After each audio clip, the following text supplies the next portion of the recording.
Do I take a screenshot now? No. Why don't you?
Good morning.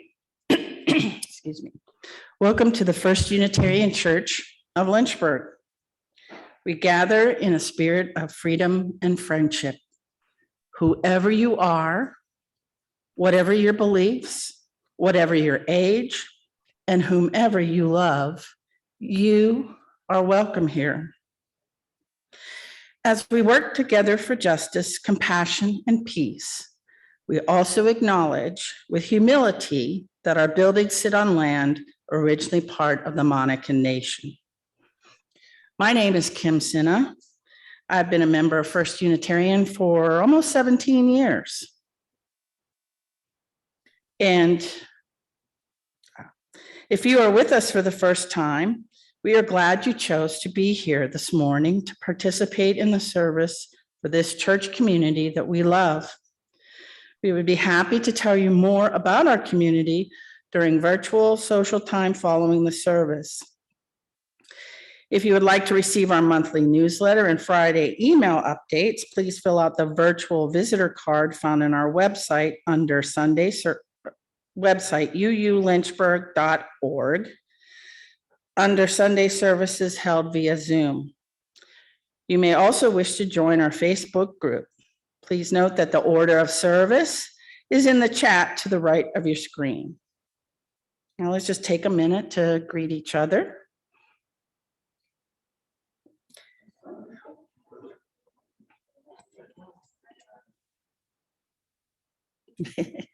All right, thank you. Hello, everybody on the web. I wasn't given any announcements, but a few reminders. We hope to see you at our church picnic on, what date is it, Courtney? June 12th at Riverside Park. Check the email blast and the newsletter for more details about that. And also keep on your calendar our upcoming auction, which is June 20th. It's somewhere in mid-June. June 21st. Thank you, Betty. And you can submit items to put up for auction, and certainly we hope that you'll be present to bid on items that are up for auction. It's always a fun time, so hope to see you there. Thanks. Gary?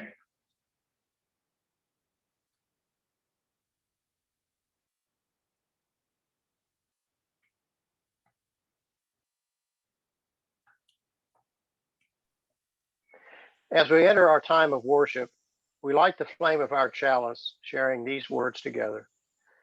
May the light we now kindle inspire us to use our powers to heal and not to harm, to help and not to hinder, to bless and not to curse, to serve you, O Spirit of life.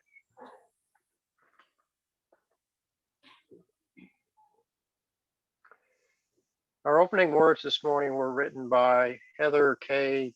Janules. We come this day called by war, by the suffering we inflict and endure, when minds across borders fail to reason and compromise. We come this day called by loss, the deaths of those who serve in our name, those whose lives end before their natural course in service to a cause greater than their own. We come this day called by hope, hope that we will, in some season, finally surrender our swords for plowshares. And we come this day called by peace. May we hear its song, may we proclaim its promise. May our remembrance today renew our struggle. We can never stay or rest. Our opening hymn is number 163, For the Earth Forever Turning.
Stars for all the heavens.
Good morning, and welcome to A Time for All Ages.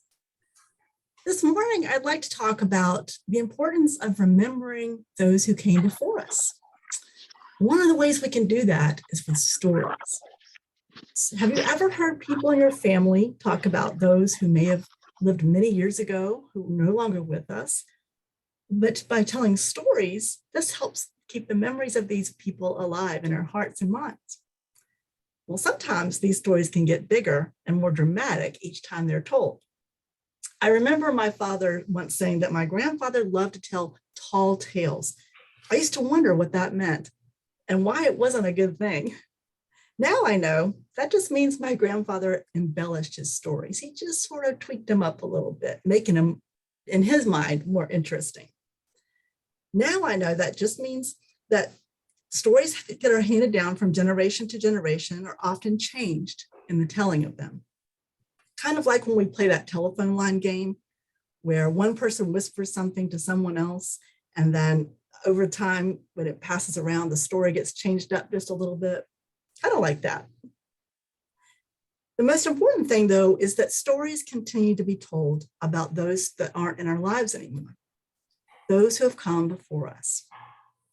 This helps us to keep remembering them so that in that way, we feel like we still know them and they stay in our hearts and minds. Way back many years ago, there was no such thing as, there weren't photographs that were readily available until much later. Of course, in the 19th and 20th century, there were no videos to share of family members, no Facebook, no Instagram. Some people might back then may have drawn pictures of their loved ones, but that really didn't happen very often. So people had to rely on stories about their loved ones. These stories kept their memories alive and well in their hearts. When I was little, I had a great uncle I loved who told my brother and myself many wonderful stories about his life, about the people he cared about, people who lived far away and long ago. I'll show you a picture of him right now. For him, it was important to tell these stories to keep the memories alive of people that he wouldn't be able to see again. And I felt as if I knew these people myself somehow, even though I'd never met them. My Uncle Stan served in World War II in India. He was in the British Royal Army, and he was from Castlewellan, County Down in Ireland. Uncle Stan lived in New Jersey, though, with my aunt in Seagirt, a wonderful seaside town that we visited every summer growing up. Some of his stories were about growing up in Ireland and his family, including his father, who was a veterinarian back in the early 1900s. Some of his stories were about the men that he served with in the war, from all different places: Australia, Swaziland, England, and of course, Ireland and the United States. And some of them were about the people of India, and some of them were about animals. I remember one story he told about riding on an Indian elephant and how amazing that was, and how much he loved being around animals that he normally would never have seen in his lifetime, let alone get to know. If my uncle hadn't shared these stories with us, I don't think we would have truly gotten to know him in the way that we did. He made a big impact on my life, inspiring me to tell stories myself and allow my imagination to soar to new places. And of course, he told me lots of stories about the little people, like fairies and leprechauns and banshees and other interesting characters. Think about some of the people in your life that you have had experiences that are really different from your own. Maybe you could ask them to tell you stories about these experiences to take with you. This can help you to get to know them better too.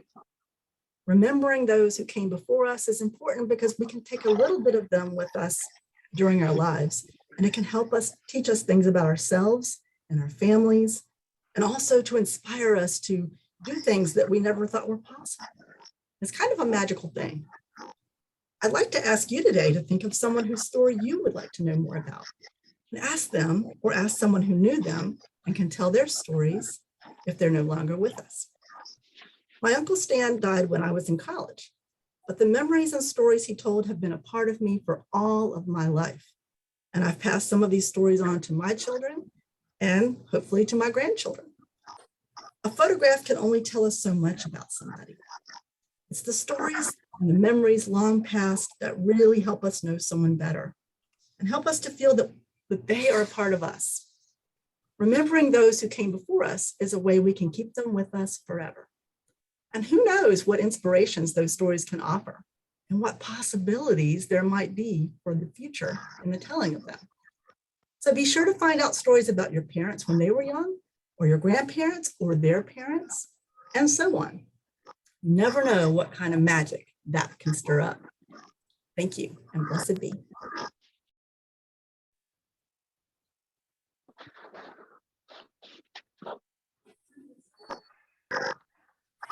Thank you, Katrina. The ministries of our church are supported by the love, talents, and efforts of our many volunteers and staff, as well as the monetary support of our members and friends. If you found this church to be of value in your life, then I invite you to use the donate button found at uulynchburg.org at the bottom of the menu on the left for donations to First Unitarian. Just click the button to give generously through any credit card or directly from your bank. You can also send a check to First Unitarian Church, 818 Court Street, Lynchburg, Virginia, 24504.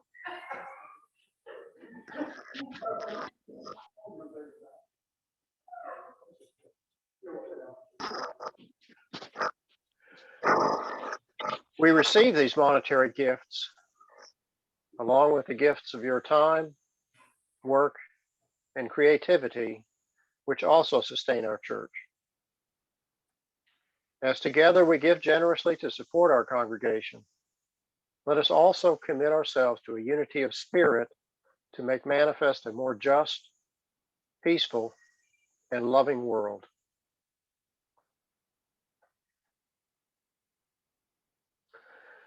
It is our tradition to honor the whole of our lives, and so you are invited to share the joys, sorrows, and milestones of your life journey. If you wish to share a joy or concern, I invite you to raise your hand or speak the up. offering. I think did you skip directly from the offering to, have we collected the offering? We have. Okay. Oh, okay. Then, all right. Because yeah, sorry. Continue.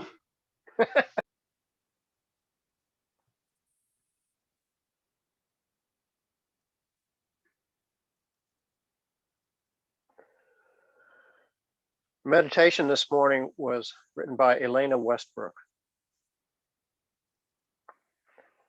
Let every moment be a prayer. With every sip of tea, let your lips move in thanksgiving. Be fully present to every stroke of the hairbrush, every cup of milk you pour for the children. Be present without judgment or regret, without plans or expectations, or even dreams. And every moment becomes a prayer.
Reverend Elizabeth Nguyen, and I hope I haven't butchered the pronunciation too badly, roots for the Wisconsin Badgers, lives in Boston, and is learning all the time about liberation, solidarity, courage, and cowardice.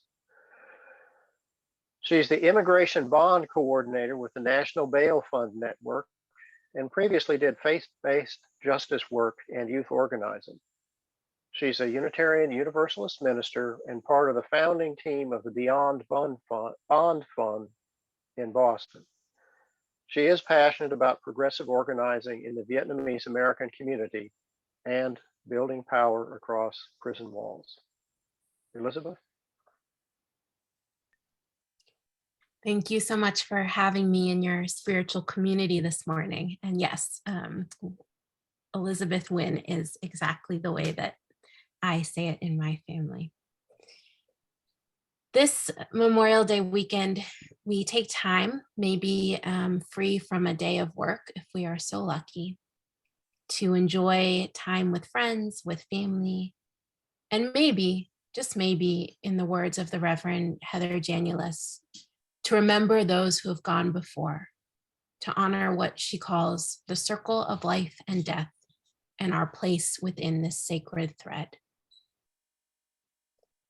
For some of us, this sacred pause out of the busynesses of our inbox or the horses that need to be taken out or the daily demands of family life, to honor those who we've lost in our lives and to honor the flood of collective loss we experience in our world, which perhaps many of you like me are coming this morning feeling all too close. The losses from ongoing war, from gun violence, from pandemic, from white supremacy, from sickness, from so much.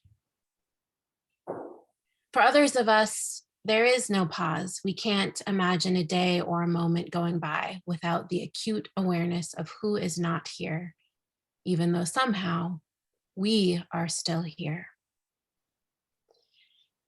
So we gather to worship with song and stories and silence and meditation, whether our grief is gentle or raw and raging, whether it's new or very old, whether it's full of tender, loving memories or deeply complicated, heartbreaking ones. We know that the spiritual practices of our communities, storytelling, prayer, silence, lament, humor, music, these things can hold our memories and our loss. I was reading up a bit on the history of Memorial Day. Maybe you know some of this history too. The Union General John Logan is often credited with founding Memorial Day. He issued a decree establishing what was then named Decoration Day on May 5th, 1868, designated for the purpose of strewing with flowers or otherwise decorating the graves of comrades who died in defense of their country during the late rebellion and whose bodies now lie in almost every city, village, hamlet, churchyard in the land. But during the spring of the year prior, African Americans in Charleston, South Carolina, many of them former slaves, had held a series of memorials and rituals to honor unnamed fallen Union soldiers and celebrate the struggle against slavery.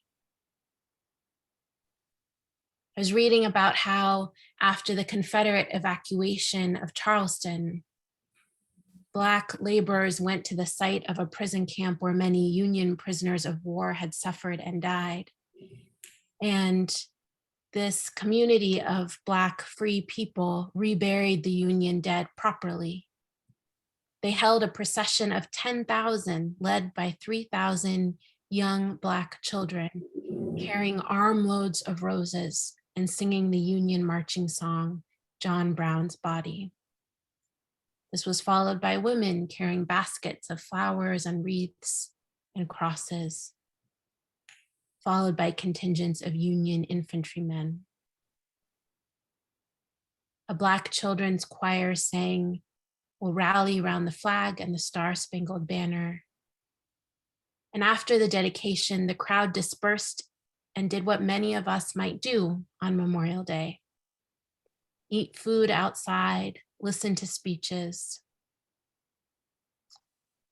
As I read some of this history about this first Memorial Day led by Black, formerly enslaved, free people commemorating the Union dead, I think of my own journey to remember and honor those who have no marked graves, who have lived through violence, maybe violence that took their lives. When I was a kid, part of the Vietnam War Memorial traveled to Dayton, Ohio, where I grew up. My mom took me and we went to the wall together. I was so sure there would be so many with my last name, that last name, Nguyen, that I would look down the list amongst all the Nguyen's to find my Uncle Lum, who had died in the Vietnam War. And I remember feeling so embarrassed and confused when there was not a single Nguyen on the wall. And my mom explained that the wall was for American soldiers, not for Vietnamese soldiers. And I felt so ashamed that I had assumed that we mattered, that our memory should be worthy of remembering and honoring. When I went to Vietnam many years later as an adult, I visited many official cemeteries for North Vietnamese soldiers, knowing that these too were not for us. As Southern Vietnamese soldiers on the losing side, we were not put in any official graves by the winning North Vietnamese regime. My aunts and uncles often post on Facebook, even now, more than 45 years later, about my Uncle Lum. It's clear that their grief and our grief is complicated and messy by our inability to remember, by our inability to honor in the ways that we want to, or in the ways that our society tells us to. In response to this, some Vietnamese American communities have created our own war memorials, places to remember those like Lum, who fought on the South Vietnamese side and died. Lum, who always took my dad to soccer practice with him and snuck him the best grilled meat snacks fresh off the grill when he came home on leave from the army. Whether the rituals are big and communal, a giant, powerful procession of formerly enslaved people honoring Union soldiers with song, flowers, speeches, or tiny and intimate, those delicious bites of charcoal grilled pork my dad associates with his oldest brother. Our losses and our grief deserve attention and our intention when and how we are ready to offer it. A few years ago, I went on a grief retreat. I had had an abortion, a safe, supported one of my own choosing, which now more than ever I do not take for granted. But still, for me, a loss marked by complexity.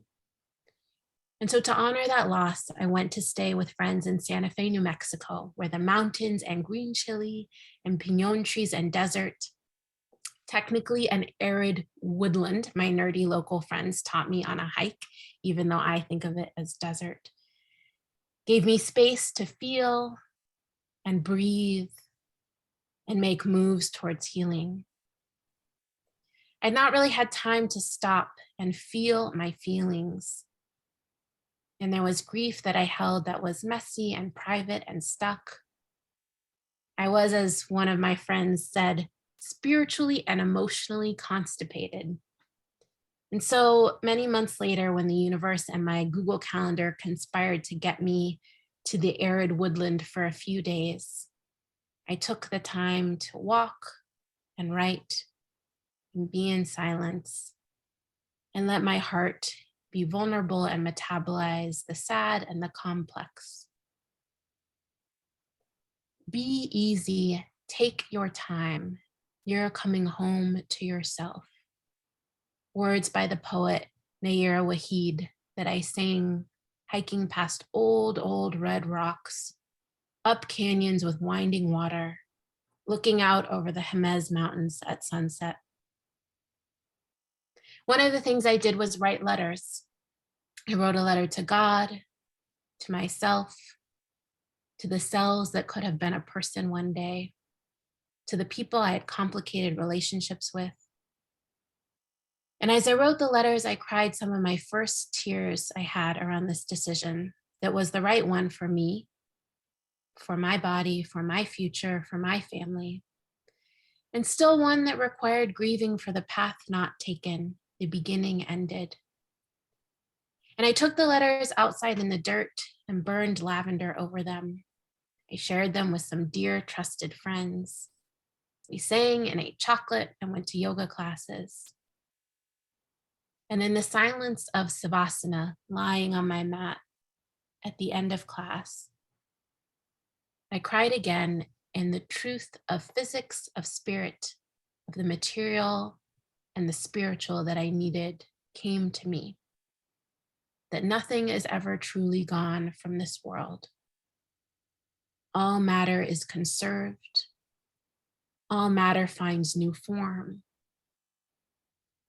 All love and insight and wisdom and tenderness and courage and compassion. All the time, whether it is far too short, or sometimes even too long, gets to count for something. No matter our losses, we are not lost. It can feel like there are centuries worth of losses that we weather daily. The precarity of our own lives,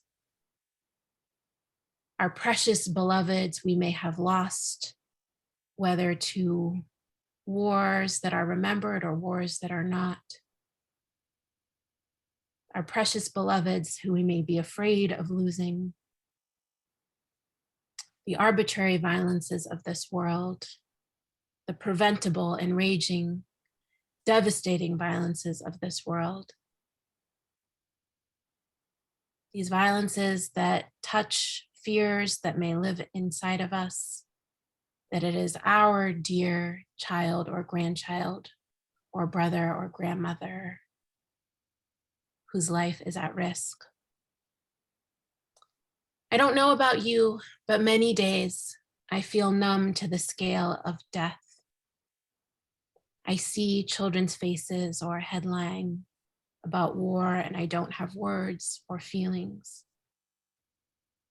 I hope that our Unitarian Universalist faith calls us to hold two truths, to fight like hell for a world of less loss, and to grieve, to give ourselves space to grieve the losses we live with in this world.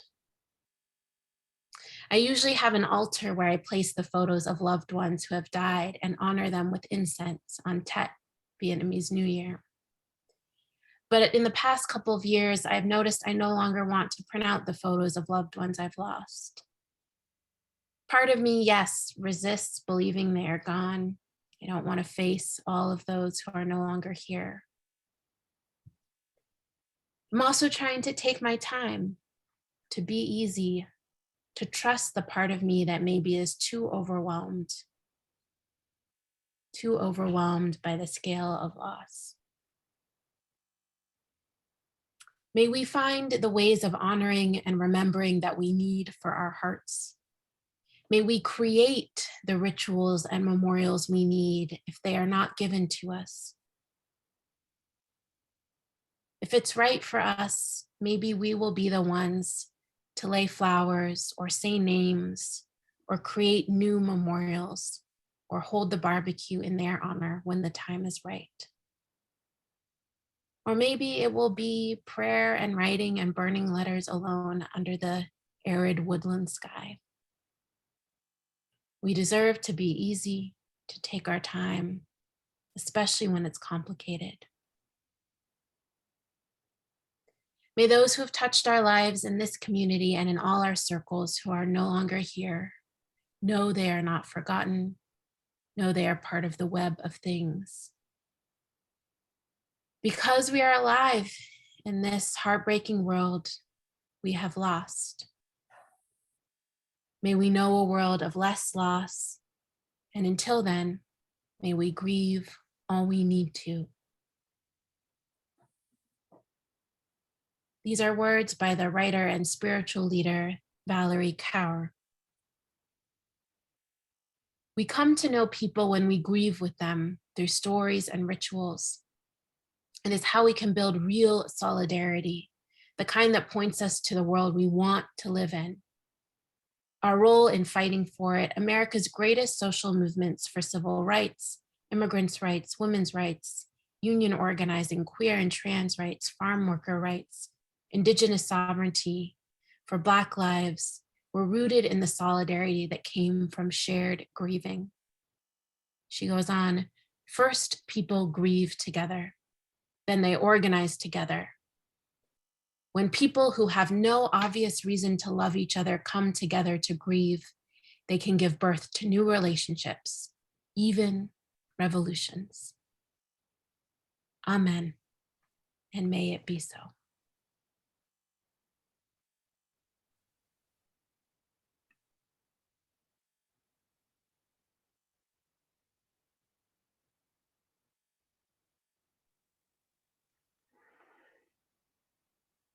Thank you, Elizabeth.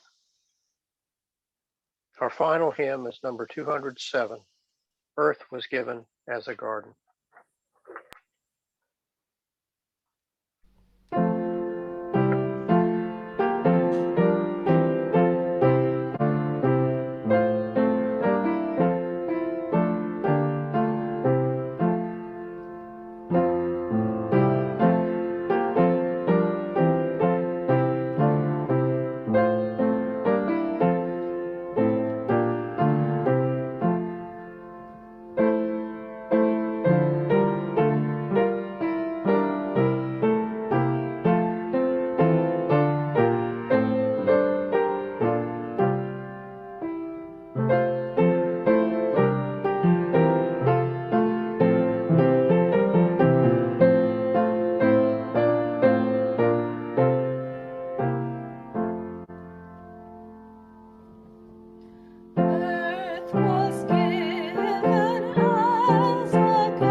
Teach us how to trust each other.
fill us all with grace o'erflowing.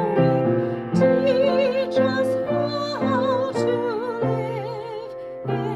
live in peace.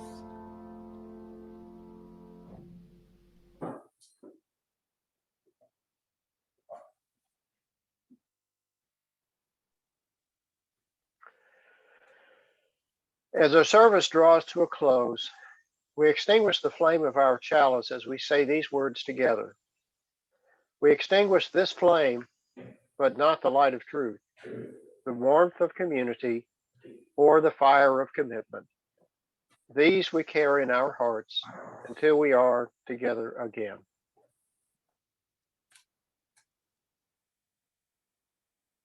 Walk softly.